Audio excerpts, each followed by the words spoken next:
मनीष यादव हमारे संवाददाता जो लगातार हमारे साथ मौजूद हैं। मनीष, इस आतंकी से जुड़ी जो जानकारियां सामने आ रही हैं वो अपने आप में हैरान करने वाली हैं और ऐसा लग रहा है कि निश्चित तौर पर हमारे सुरक्षा बलों की कामयाबी के साथ साथ एक बड़ा खतरा टला है। देखिए, बिल्कुल बहुत बड़ा खतरा टला है और उस खतरे की जड़ में जो जो लोग शामिल थे उनकी तह तक जाने की कोशिश दिल्ली पुलिस की स्पेशल टीम कर रही है। बलरामपुर अब्दुल यूसुफ को ले जाया गया है, वहां से उसकी निशानदेही पर 3 जगह दबिश दी गई। एक जगह गांधीनगर में, एक जगह ईदगाह में, एक जगह उतरौला में, 3 जगह दबिश दी गई। वहां से 3 शख्स को उठाया गया, एक तो फारूक, दूसरा मुबीर और तीसरा वसीम।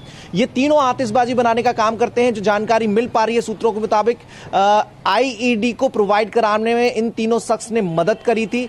इसके अलावा अभी भी दिल्ली पुलिस की स्पेशल टीम बलरामपुर में ही मौजूद है और वहां रहकर उसके ठिकानों तक जाने की कोशिश की जा रही है, क्योंकि पूरी ये पुख्ता जानकारी है कि केवल अबू यूसुफ अकेला नहीं था, बल्कि इसके पूरा नेटवर्क बलरामपुर के आसपास के एरिया में है। तो ऐसे में पूछताछ की जा रही है। एक और बड़ी जानकारी मिली है, 2 जैकेट, जिसमें से एक जैकेट अबू यूसुफ के घर से मिली है और दूसरी जैकेट जिसे घर वालों ने तालाब में फेंक दिया था, वो जैकेट वहां से बरामद हुई है। सूत्रों के मुताबिक यह भी पता चला है कि अबू यूसुफ के घर से एक बक्से में भारी मात्रा में विस्फोटक सामग्री भी बरामद हुई है। तो ये सारी चीजें चल रही हैं और अभी भी स्पेशल सेल की टीम लगातार दबिश कर रही है, पूछताछ की जा रही है।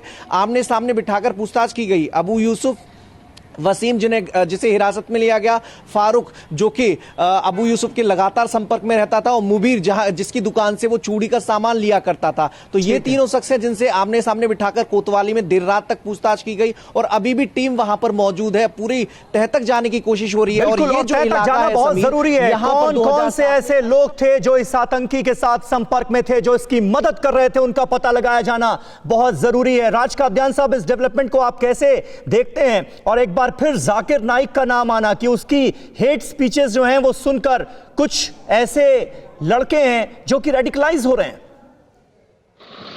देखिए, 15 अगस्त से पहले एक बड़ी आशंका जाहिर की जा रही थी कि कोई बड़ा हमला करने वाले हैं आतंकी।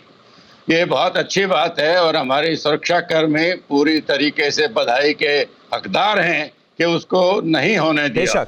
ये अबू यूसुफ जो पकड़ा है, ये आत्मघाती तो एक होता है, लेकिन हमेशा एक ग्रुप होता है जो उसको सपोर्ट करता है। हमारे जो इंटेलिजेंस एजेंसीज हैं, इंटरोगेटिव एजेंसीज हैं, वो पता लगाएंगे कि कौन सा गैंग है। दूसरा, आपका सवाल कि काफी यंगस्टर्स या कुछ यंगस्टर्स रेडिकलाइज हो रहे हैं, वो बात सही है। ये पहला मौका नहीं है जबकि ISIS ने कोशिश की है।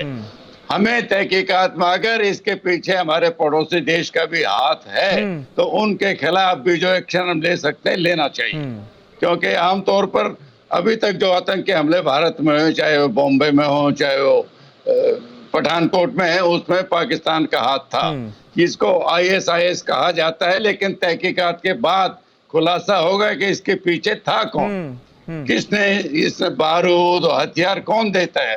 भारत में तो मिलेगा नहीं उसको। न्यूज़ टॉप 9 रोज सुबह 7 बजे और शाम 7 बजे सिर्फ TV9 भारतवर्ष पर।